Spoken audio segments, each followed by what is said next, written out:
रात के करीब 2 बज रहे थे जब वाघा बॉर्डर के पास उस सुनसान सड़क पर एक ट्रक अचानक से धीरे धीरे स्लो हो जाता है। ट्रक की लाइट्स बंद हो जाती हैं, इंजन बंद हो जाता है और बाहर से देखने पर लगता था जैसे ड्राइवर ने थक कर कहीं किनारे गाड़ी लगा दी हो। लेकिन ट्रक के अंदर जो हो रहा था वो किसी थके हुए ड्राइवर का काम नहीं था। ट्रक के अंदर बैठा वो इंसान अपनी सीट से नीचे झुककर डैशबोर्ड के पीछे उंगलियां घुसाए कुछ कर रहा था। उसके हाथ कांप रहे थे, माथे पर पसीना था और बाहर उस अंधेरी सड़क पर एक जीप की हेडलाइट्स तेजी से उसी ट्रक की तरफ बढ़ रही थीं। और जब तक वो जीप उस ट्रक के पास आकर रुकती तब तक उस ट्रक ड्राइवर ने वो काम कर दिया था जिसके लिए वो वहां आया था। लेकिन अब सवाल ये था, क्या वो वहां से जिंदा निकल पाएगा? हालांकि मैं जानता हूं कि अब आप लोगों के दिमाग में यही चल रहा होगा कि आखिर एक ट्रक ड्राइवर उस सुनसान सड़क पर रात के 2 बजे क्या कर रहा था और वो जीप किसकी थी जो उसका पीछा कर रही थी। साथ ही वो ट्रक ड्राइवर कोई ट्रेन्ड एजेंट तो था नहीं, तो फिर आखिर वो वहां पहुंचा कैसे और उसने ऐसा क्या किया जिसकी वजह से पाकिस्तान की एक पूरी स्पाई नेटवर्क एक ही रात में तबाह हो गई। इन सब सवालों के जवाब आपको इस वीडियो के अंदर मिलेंगे, इसलिए वीडियो को पूरा देखना मत भूलना। दरअसल इस पूरी कहानी की शुरुआत होती है 1987 के उस दौर से जब पंजाब में हालात बहुत खराब थे। एक तरफ आतंकवाद अपने चरम पर था, दूसरी तरफ पाकिस्तान की खुफिया एजेंसी ISI लगातार भारत के अंदर अपना जाल फैलाने की कोशिश में लगी हुई थी। उस वक्त वाघा बॉर्डर के आसपास का पूरा इलाका एक बारूद के ढेर जैसा था। कब क्या हो जाए किसी को पता नहीं था। और इसी माहौल में अमृतसर से करीब 15 किलोमीटर दूर एक छोटे से कस्बे में एक ट्रक ड्राइवर रहता था जिसका नाम था जसवंत सिंह। जसवंत उम्र में 35 के करीब था। उसके पास अपना एक ट्रक था जिसे उसने कड़ी मेहनत से खरीदा था। घर में बूढ़ी माँ थी, पत्नी थी और एक छोटी सी बच्ची थी जो अभी ठीक से बोलना भी नहीं सीखी थी। जसवंत का काम था अमृतसर से अटारी तक और कभी कभी वाघा बॉर्डर के पास के गोडाउन तक माल पहुंचाना। रोज का एक ही रास्ता, रोज के एक ही चेहरे, रोज की एक ही जिंदगी। इससे आगे उसकी जिंदगी में कुछ नहीं था और ऐसा होना भी नहीं चाहिए था। लेकिन जसवंत की एक खासियत थी जो उसके जानने वाले सब लोग जानते थे। वो बहुत गौर से देखता था रास्ते में क्या हो रहा है, कौन सी गाड़ी कहाँ रुकी है, किस जगह पर कुछ अलग नजर आ रहा है। ये सब उसकी नजर में आता था और शायद इसी वजह से उसकी नजर उस चीज पर पड़ी जो और किसी को दिखाई नहीं दी थी। हुआ ये था कि पिछले करीब 2 हफ्तों से जसवंत ने एक चीज नोटिस की थी। वाघा बॉर्डर के पास जो एक पुराना ढाबा था जहां वो अक्सर रुककर चाय पीता था, उस ढाबे के पास एक पुरानी बिना नंबर प्लेट की मारुति वैन पिछले कई दिनों से खड़ी रहती थी। पहले 1-2 दिन तो जसवंत ने ध्यान नहीं दिया, लेकिन जब हर रोज वही वैन उसी जगह खड़ी दिखी तो उसके मन में एक खटका हुआ। एक दिन जब जसवंत ढाबे पर रुका तो उसने ध्यान से उस वैन को देखा। वैन के शीशे काले थे, अंदर कोई दिखता नहीं था, लेकिन वैन की छत पर एक बहुत पतला सा तार था जो वैन के पीछे की तरफ से नीचे उतरकर जमीन में कहीं घुस रहा था। उस तार को देखकर जसवंत के मन में कुछ कसक गया। वो तार किसी भी आम गाड़ी का हिस्सा नहीं था।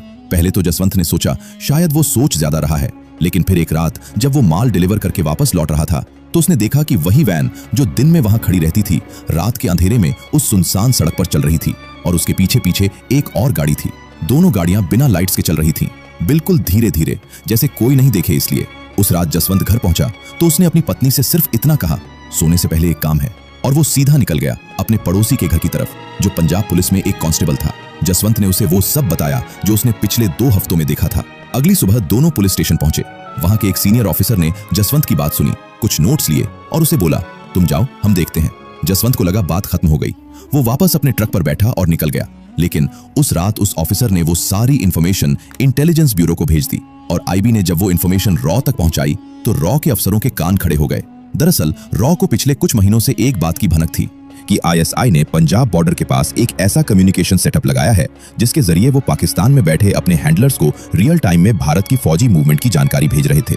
लेकिन ये सेटअप कहाँ है इसका पता नहीं चल रहा था। और जसवंत की बताई हुई वैन, वो पतला तार, रॉ को लगा कि शायद यही वो लिंक है जिसे वो इतने महीनों से ढूंढ रहे थे। लेकिन सिर्फ एक ट्रक ड्राइवर की बात पर एक्शन लेना इतना आसान नहीं था। सबूत चाहिए था और सबूत लाने के लिए किसी ऐसे इंसान की जरूरत थी जो उस वैन के पास नेचुरली आ जा सके बिना किसी को शक हुए।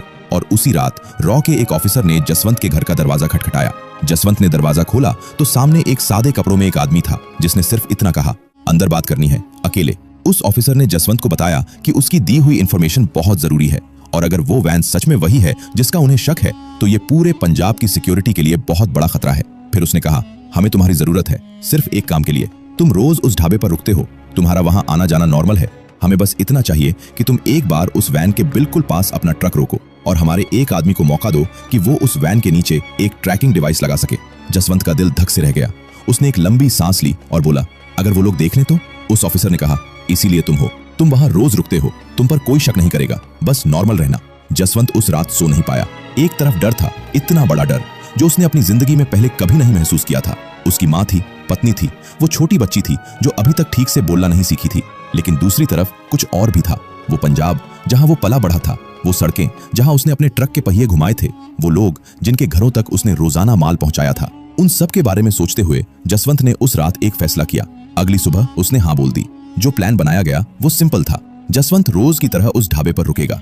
रॉ का एक आदमी ढाबे पर एक आम कस्टमर की तरह बैठा होगा। जसवंत जैसे ही अपना ट्रक उस वैन के पास रोकेगा, वो आदमी उठकर जसवंत के पास आएगा, जैसे कोई पुराना जान पहचान वाला मिल गया हो। उस बीच रॉ का दूसरा आदमी वैन के नीचे ट्रैकिंग डिवाइस लगाएगा। पूरा काम 2 मिनट का था, लेकिन जिंदगी में सबसे खतरनाक वो 2 मिनट होते हैं जिनमें सब कुछ दांव पर लगा हो। जिस दिन ये ऑपरेशन होना था, उस दिन सुबह से ही जसवंत के हाथ कांप रहे थे। उसने चाय पी, ट्रक में बैठा और निकल पड़ा। ढाबे पर पहुंचकर उसने ट्रक रोका, नजर घुमाई। वो वैन वहां थी, अपनी उसी जगह पर। ढाबे के अंदर रॉ का आदमी एक कॉर्नर में बैठा चाय पी रहा था, बिल्कुल नॉर्मल। जसवंत ट्रक से उतरा, स्लोली उस वैन की तरफ बढ़ा और अपना ट्रक वैन के बिल्कुल बगल में लगा दिया, इतने पास कि दोनों गाड़ियों के बीच बस एक आदमी निकल सके। जसवंत ढाबे में गया, चाय मांगी। रॉ का आदमी उठकर उसकी तरफ आया, हाथ मिलाया, जैसे कोई पुराना दोस्त मिल गया हो। दोनों बातें करने लगे। बाहर से देखने पर बिल्कुल नॉर्मल था। उसी वक्त वैन के दूसरी तरफ से रॉ का तीसरा आदमी आया और वैन के नीचे झुक गया। वो 2 मिनट जसवंत को 2 साल जैसे लगे, लेकिन तभी वो हुआ जो नहीं होना चाहिए था। वैन का दरवाजा खुला, वैन में से एक आदमी बाहर निकला। उसकी नजर सीधे वैन के नीचे झुके हुए रॉ के एजेंट पर पड़ी। एक पल के लिए सब कुछ रुक गया और उसी एक पल में जसवंत के दिमाग में उसकी माँ का चेहरा आया, बच्ची का चेहरा आया, और फिर उसने वो किया जो शायद किसी ने उससे नहीं कहा था। वो जोर से बोला, अरे भाई साहब, आपकी गाड़ी के पहिए से कुछ आवाज आ रही थी। मेरा ये दोस्त मैकेनिक है, देख रहा था कि कहीं पंक्चर तो नहीं। वैन वाला आदमी रुका। उसने रॉ के एजेंट को देखा जो अब उठकर खड़ा हो गया था और हाथ में एक पुराना सा टायर प्रेशर गेज था। वैन वाले ने एक लंबी नजर डाली, फिर धीरे से बोला, ठीक है, और वापस वैन में बैठ गया। ट्रैकिंग डिवाइस लग चुकी थी। जसवंत ने चाय का पैसा दिया, ट्रक में बैठा और वहां से निकल गया। ढाबे से निकलते ही उसने ट्रक किनारे रोका।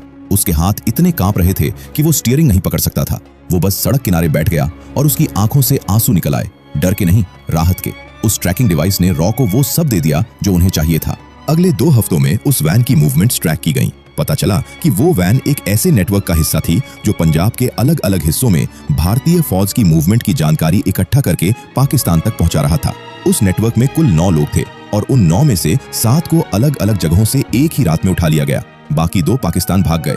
जो इन्फॉर्मेशन वो नेटवर्क पाकिस्तान को भेज रहा था, अगर वो कुछ और महीने चलती रहती तो उसके नतीजे क्या होते ये बताना मुश्किल है। लेकिन वो नहीं हुआ, और नहीं हुआ सिर्फ इसलिए क्योंकि एक ट्रक ड्राइवर की नजर एक ऐसी वैन पर पड़ गई थी जिस पर और किसी की नजर नहीं पड़ी थी। जसवंत सिंह को कोई मेडल नहीं मिला, कोई सेरेमनी नहीं हुई। उस रॉ ऑफिसर ने जसवंत से आखिरी बार मिलकर सिर्फ इतना कहा, जो तूने किया वो बहुत लोग नहीं कर सकते थे, लेकिन ये बात यही रहेगी। जसवंत ने सिर हिलाया और वापस अपने ट्रक पर बैठ गया। उसी रात जब वो घर पहुंचा तो उसकी बच्ची दरवाजे पर खड़ी थी। उसने अपनी बच्ची को उठाया, एक लंबे वक्त तक उसे गले से लगाए रखा और कुछ नहीं बोला। पत्नी ने पूछा, आज देर कैसे हो गई? जसवंत ने सिर्फ मुस्कुरा दिया। आज भी उस कस्बे में जसवंत सिंह का ट्रक उन्हीं सड़कों पर चलता है। वही रास्ते, वही ढाबे, वही वाघा बॉर्डर के पास की सड़कें। लोग उसे एक आम ट्रक ड्राइवर की तरह जानते हैं।